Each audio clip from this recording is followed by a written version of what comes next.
बांगड्या होत्या त्या हातामध्ये. तुम्हाला वाटतंय की तुम्ही बांगड्या आणल्या इकडे म्हणजे फार मोठा पराक्रम दाखवला. अरे अपने इलाके में तो कुत्ता भी शेर होता है. मजा तो तब है इलाका तुम्हारा और धमाका हमारा होता है.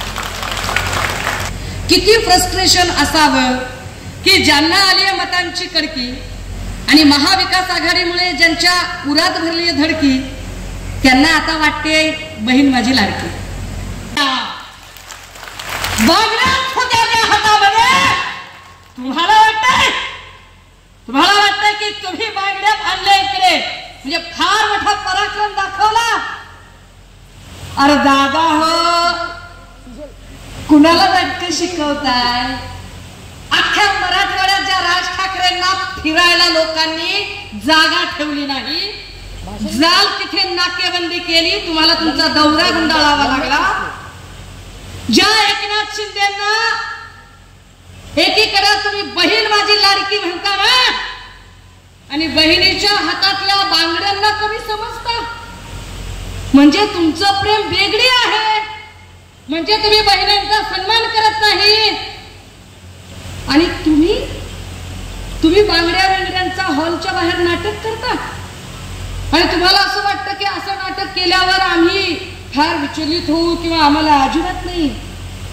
स्त्री शक्तीचा सन्मान म्हणजे बांगडी आहे, फार महत्वाची ती.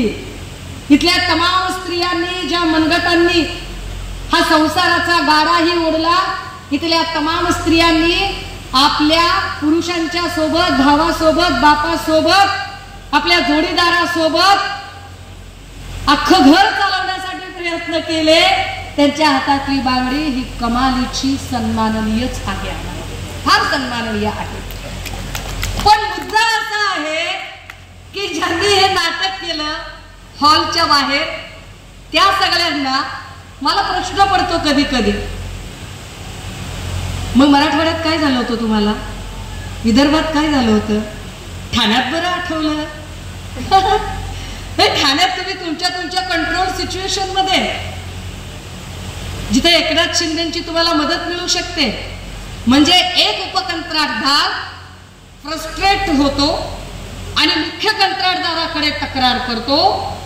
मुख्य कंत्राटदार उपकंत्राटदाराला सांगतो की ठीक आहे, तू माझ्या इलाक्यामध्ये, अरे अपने इलाके में तो कुत्ता भी शेर होता है. मजा तो तब है इलाका तुम्हारा और धमाका हमारा होता है. आणि सुषमा अंधारे ती ताकद ठेवते. ज्यांना असं वाटत असेल की आपण फारच मोठा तीर मारलाय, असे काही पेड लोक असतात, तशा सगळ्या पेड लोकांना एक सांगितलं पाहिजे. मगाशी यशोमतीताई सांगत होत्या, ती आमची प्राजू सांगत होती, प्राजक्ता माझी मैत्रीण आहे जी मगापासून सूत्रसंचालन करते, की इकडे समई पेटली होती आणि समईची बघता बघता मशाल झाली आणि हा शुभ संकेत आहे असं यशोमतीताई म्हणाल्या की हा शुभ संकेत आहे की मशाल पेटली, समईची मशाल झाली, ती मशाल महाराष्ट्रभर पेटणार आहे. कदाचित त्यामुळेच एकनाथ शिंदे असतील किंवा देवेंद्र फडणवीस असतील फार डेस्परेटली प्रयत्न करत आहेत. फ्रस्ट्रेशन प्रचंड आहे. किती फ्रस्ट्रेशन असावं की ज्यांना आली मतांची कडकी आणि महाविकास आघाडीमुळे ज्यांच्या उरात भरली धडकी त्यांना आता वाटते बहीण माझी लाडकी. कमाल आहे. आता इतकी भ्याड गोष्टी करायला, खरं तर मला काल जेव्हा घटना घडली एक की कोणीतरी काय सुपाऱ्या विपाऱ्या असल्या गोष्टी केल्या, तर मी स्वतः माध्यमांना कालही म्हटलं, मला ते सकाळी म्हटलं की अरे की ही गोष्ट अशी नाही करायला पाहिजे, कुणीच नाही करायला पाहिजे.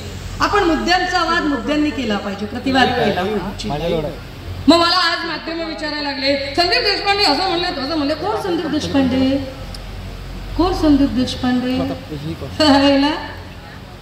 एक साधी 149ची नोटीस पोलिसांनी दिल्यावर जो एका महिला पोलीस हवालदाराला धक्का देऊन पाय लावून पळून जातो, मी त्याच्यावर व्यक्त व्हायचो, फार धंदा त्याच्यावर बोलायचो. मी काय म्हणाल तुम्ही, राज ठाकरेंनी मोहळ उठवू आम्ही असं म्हटलेलं आहे. तुम्हाला वाटतंय गडकरी रंगायतांच्या जे बाहेर झालं या संदर्भात तुम्हाला काय वाटते कमेंट करा, लाईक करा आणि शेअर करा. चॅनलला सबस्क्राईब करायला विसरू नका.